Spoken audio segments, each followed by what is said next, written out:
안녕하세요. 글로벌 리포트 장량입니다. 오늘은 워싱턴 DC 시민들이 가장 좋아하는 장소 중 한 곳인 바르톨디 정원에 나왔습니다.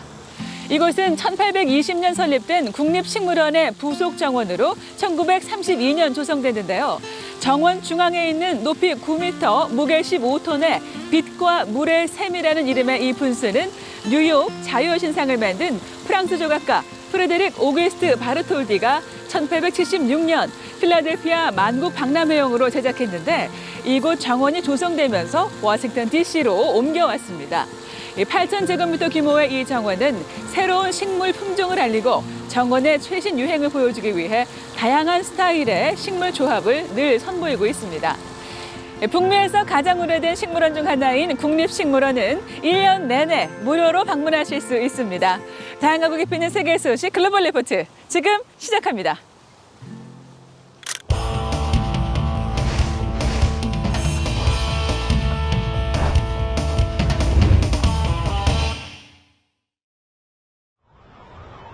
한국에서 압사로 인한 대규모 인명사고가 발생했습니다. 10월 29일 밤 서울 용산구 이태원동에서 헬로윈을 앞두고 모인 인파가 좁은 골목에 한꺼번에 몰리면서 156명의 사망자가 발생했습니다. 이 중 외국인 사망자는 미국인 2명을 포함한 26명입니다. 조 바이든 미국 대통령을 비롯한 세계 각국 정상이 애도의 뜻을 표한 가운데 윤석열 한국 대통령은 경찰이 현장 시민들의 신고에 적절하게 대응하지 못한 정황을 보고받고 철저한 진상조사를 지시했습니다. 한편 인도 서부 구자라트주에서는 보행자 전용 현수교에 400여 명의 인파가 몰리면서 다리 케이블이 끊어져 최소 135명이 사망했습니다. 루이스 이나시오 룰라 다시우바 전 브라질 대통령이 10월 30일 브라질 대선 결선 투표에서 자이르 보우소나루 현 대통령을 누르고 승리했습니다. 중남미 지역의 대표적인 좌파 정치인으로 꼽히는 룰라 당선인은 지난 2003년부터 2010년까지 8년간 대통령직을 수행한 바 있습니다. 이후 뇌물수수와 측근 비리 등에 연루돼 실형을 선고받고 복역하기도 했지만 지난해 브라질 대법원이 무효 판결을 내리면서 이번 대선에 출마했습니다. 브라질 역사상 처음으로 3선에 성공한 룰라 당선인은 내년 1월 1일에 취임합니다. 1일 치러진 이스라엘 총선에서 우파 정당 연합이 승리한 것으로 나타나면서 베냐민 네타냐후 전 이스라엘 총리의 재집권이 현실화하고 있습니다. 과거 15년 넘게 장기 집권한 바 있는 네타냐후 전 총리는 이번 선거에서 승리하기 위해 극우주의자 이타마르 벤그비르가 이끄는 독실한 시오니즘과 손을 잡았습니다. 팔레스타인을 국가로 인정하지 않는 극우 성향 정치인들이 이스라엘 정부에서 보직을 차지하게 될 것으로 예상됨에 따라 새로 들어설 네타냐후 정부가 향후 어떤 팔레스타인 정책을 내놓을지 주목됩니다. 러시아가 흑해를 통한 곡물 수출 협정을 재개하겠다고 2일 밝혔습니다. 러시아 국방부는 성명을 내고 우크라이나로부터 곡물 수출 협정 보완 통로를 군사적 목적으로 사용하지 않겠다는 약속을 받았다며 이같이 말했습니다. 곡물 수출 협정을 중단하겠다고 선언한 지 나흘 만입니다.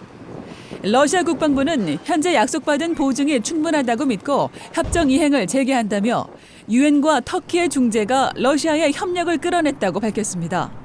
레제프 타이프 에르도안 터키 대통령은 이번에 재개된 협정이 소말리아와 지부티, 수단 등 아프리카 국가로 곡물을 운송하는 데 집중될 것이라고 밝혔습니다.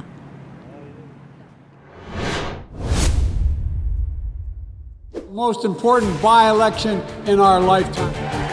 닷새도 채 남지 않은 미국 중간선거. 통상 중간선거에 대한 미국 유권자들의 관심은 낮은 편이지만 올해는 투표율이 상당히 높을 것으로 예상되고 있습니다. 클릭 글로벌 이슈. 오늘은 바로 코앞으로 다가온 중간선거에서 눈여겨봐야 할 접전지 살펴봅니다.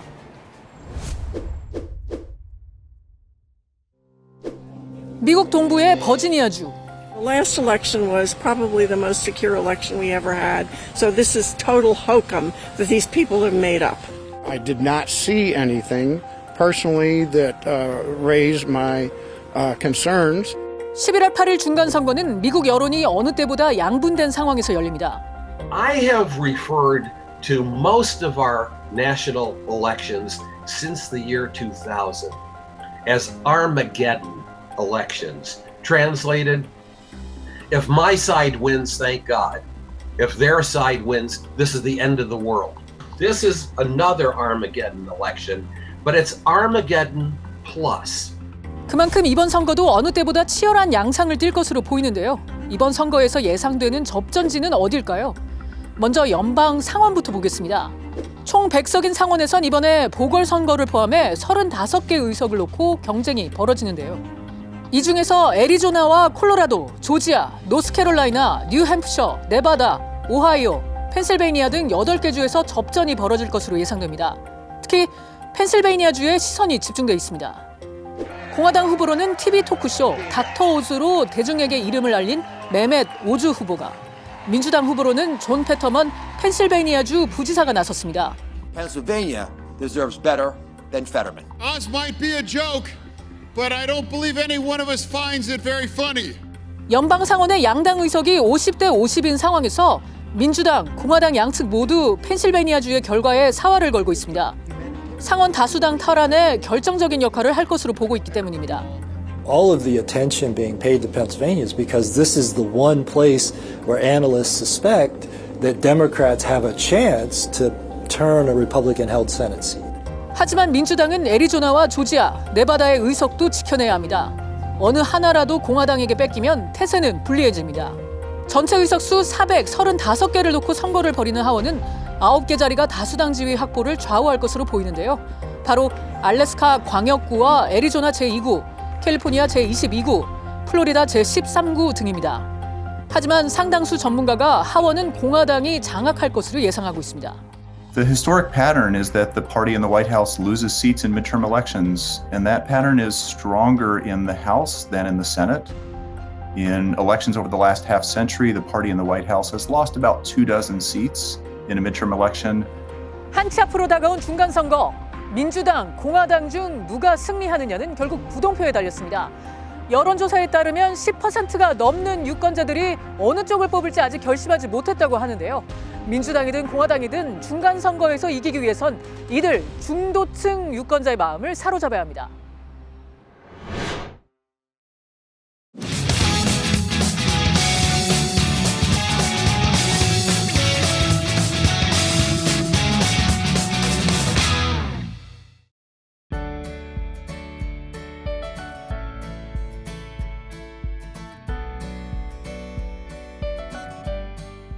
I think the most important thing is inflation right now for the average household, being able to afford, and then security at our borders, I think are the two most important things, and then energy independence would be the top three. Well, I only had one person to vote for, and I voted democratically because I'm hoping to promote more of what they're standing for in Congress and what they're trying to do to help on all levels. Well, because I want to get rid of the people that are ruining our country right now. I want to get people that can do something, help the economy, bring prices down, gas prices down, inflation down, everything down. Well, I would just simply say that in terms of policies, I tend to be Democratic. I tend to vote Democratic. I believe the Republican Party has turned itself into a fascist party. And I don't think I could vote for a Republican no matter who it was anymore. It's that simple. The life is important, and we just need to preserve that. That's number one. And the economic policies, it was going great before pandemic. It was going great. All those things, common sense approach needs to be, put back. I have a lot of concerns, starting with climate change, starting with human rights in America, and direction of the country in terms of whether we want it to be a constitutional democracy or we want some other form of government.